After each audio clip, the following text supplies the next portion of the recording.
Surely having this character would have been better than all those Echo Fighters in Smash Bros. You see how original his moveset is? And there's 5 games to pull from? Hello everybody, I'm Araknie, and today I'm gonna be talking about the 3 Bonk games that have been released on the TurboGrafx-16. The other 2 are for Super Nintendo and Super Famicom. They're gonna get a different video just for them.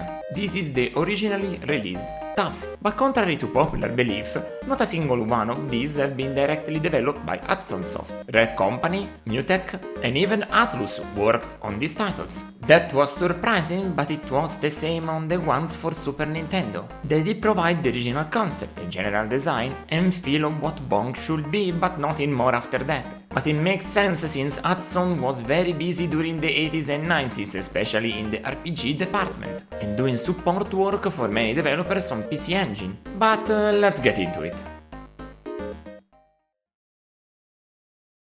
The first title is simple, to the point, and a very linear and quick-moving adventure. That's perfect for a game like this.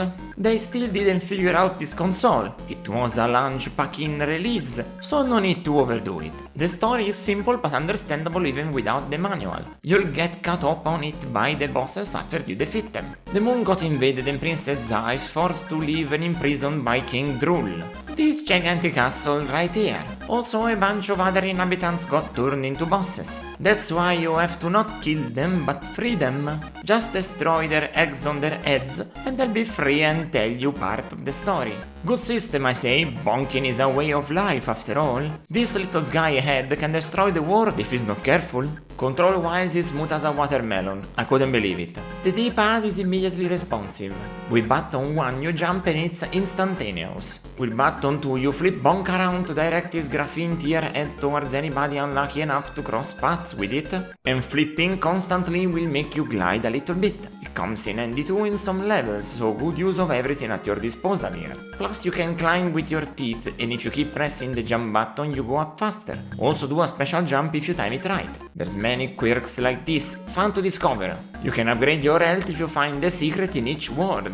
Healing up with food is good too, but the arts do better. Meat will give you extra adrenaline, and if you get 2 in a row or 1 big one, you'll get invincible for a short time. Plenty of stuff to explore for a 2-hour game. I guarantee you will not even think about reuse game mechanics once in your playthrough. If you get really good, you can finish it in even much shorter. I just sucked. Ain't that the truth? Because the level design keeps things fresh and moving all the time. The game is divided in worlds only purely to tell you how to reach a boss. There's also plenty of Donkey Kong Country style bonus rooms, but all 5 years before those ones. What foresight and creativity. Some places are bigger, some are smaller. They didn't want to make all the places have the same amount of levels. They instead smartly use the ideas they had for each locale without forcing anything into being. You'll go from the jungle to the savannah, and a little volcanic area with trees that move by themselves. Not enough? Let's go inside a dinosaur, how about that? Still want more? Climb gigantic impossible trees or visit a dinosaur-age human village. We like impossible things here. Traveling underwater, but you also move fast? It's more likely than you think. Yeah, movement is a huge help in making water levels not feel like shit. And more and more and more. It's honestly impressive how packed with variety and interactions everything is. Marvelous job right here. It's also great that in every single level, even into the same world, they keep introducing new enemies, sometimes even more than one at a time. Honestly, can these developers chill a minute? This is too incredible for my brain to comprehend. What I didn't tell you about the bosses is that they have different patterns and ways to defeat them, meaning you'll have to be careful at what happens. It's just very simple really, bonk 10 to bits, whatever it takes. Glad this disappears. Tough luck, I got a bonk. There was a boss rush at the end, but it wasn't too hard once you realized it's only 4 bosses, and the first 2 are huge jobbers. Graphically solid and honestly impressive for 1989. Smooth scrolling animations in the background, plus parallax going on top of it. This means the character animations and everything you looked and interact with was moving at the same speed as you. That's the meaning of a smooth frame rate. Musically is alright, but a bit disappointing, especially because, aside from exceptions, there are very short loops. Makes sense, for the TurboGrafx-U cars, especially a stock one. Something had to give. When you investigate the game files, if you see those loops that go for 1 minute, then you'll have found my favorite stuff. The rest is alright, but mostly canon fodder. So, what to think now? It came really close, but I stopped myself to give Bonk's Adventure a 9 out of 10. What was missing to become one of my favorites was for it to be longer. Also to have more interactions. When it ends, it hadn't become repetitive, but I was satisfied, and I wasn't left wanting for more. But there's another 2 games, so let's see what happens then. Bonk's Revenge, huh? Interesting title, but I don't know what's this revenge about. In reality, it's just a localized name. After all, Bonk is just called PC Engine Kid in Japan, basically the mascot of the console. Also, the story is about fixing the moon that was left in half from the previous title. Good on you, Bonk, for remembering, especially after all those hits to the head. The gameplay doesn't have much changes. They start immediately by reminding you to use all of your abilities in the very first level. It's very chill, but you will climb waterfalls immediately. Also, you can try some advanced rolling to get to secret areas. Good for familiarizing in lieu of more difficult challenges coming compared to the first title. Or so I thought, when in reality it's much easier. It gets a bit spammy with enemies in the last 2 levels, but only in one part of each and always the same one. This fucking goober of a little ball, sometimes white, other times green, is rarely present, but when it does appear it comes with a lot of friends. You just need to be patient and head in. Hehe. But there's no new elements in the stages. Sure, the bonus zones have new minigames, but that's basic. Every platformer changes them between sequels, that's just good practice. They throw in some new powers and remove some tiers of it. You no longer get stinky now, and only take 2 small chunks of beef to become temporarily invincible, or 1 large one. It's alright, but I prefer the weird variety of the first title.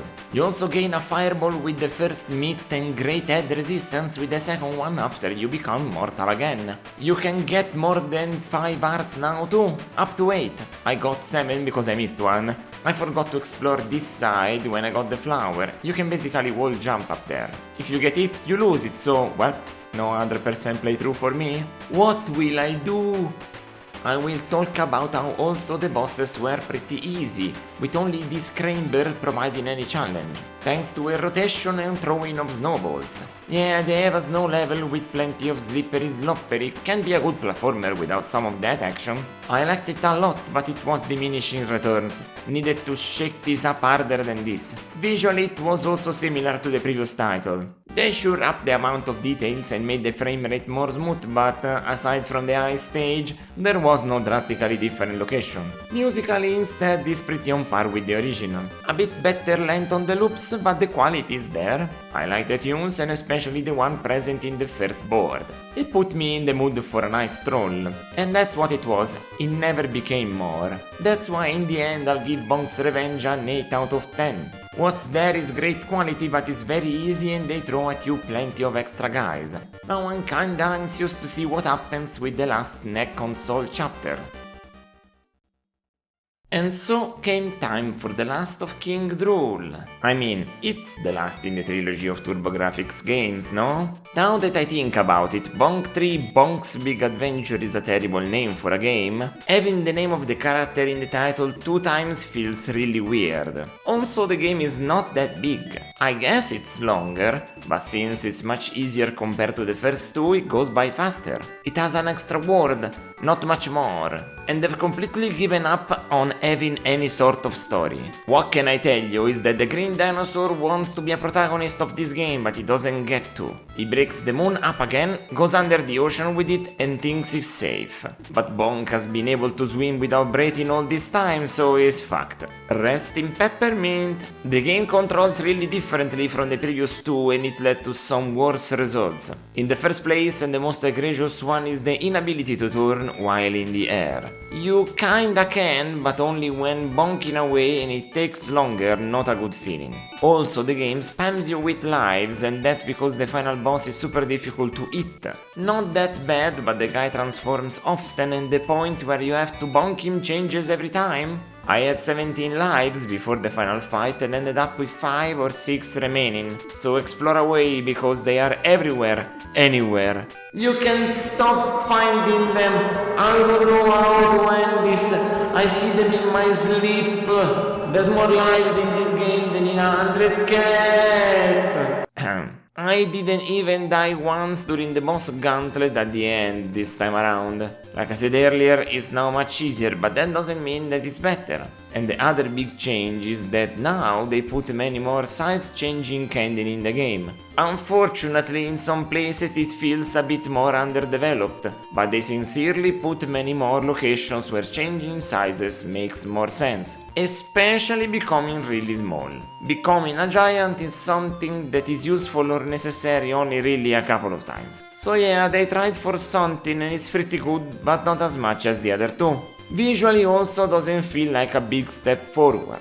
Being touted as the last and the biggest U-card game, your eyes will have a bit of difficulty telling what's so much better.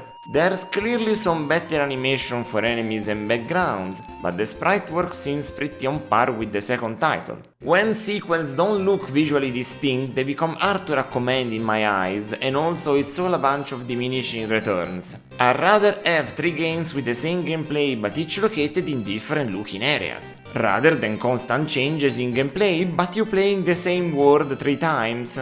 There's a neat city place, but also they wasted the opportunity there. There's ads everywhere, but they are about Bonk 3, the one I'm playing and talking about at the moment. I'm confused. Visually feels like they were truly out of ideas, that's so disappointing. There's a few new underwater maps, but with the new controls you can imagine how they feel. Musically at least is a great step up. You can really tell they put their heart and soul into ironing out all those TurboGrafx quirks. It's certainly a fantastic soundtrack, with many melodies going over the 2 minutes mark. Finally, fleshing out a theme and getting a reprise too, in many cases. How lovely is to listen to this. Finally, the talent of the youth song composers can start being really appreciated. And this game, the third adventure of Little Boy Bonk, is worth of a 7 out of 10, with some reservations. Unfortunate parable for this trilogy in my eyes. The first one is truly the best one for now. In a series with 5 games in it, you don't want this to happen. If you want something like this to keep going beyond, then you need to do better than this. But I guess they didn't.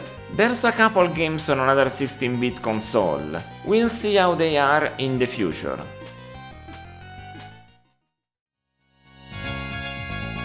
If you wanna see me play the games that I will review plus some extra stuff, catch me on Twitch at Araknie Retro. It's my natural habitat, you see? Until next time, ciao ciao!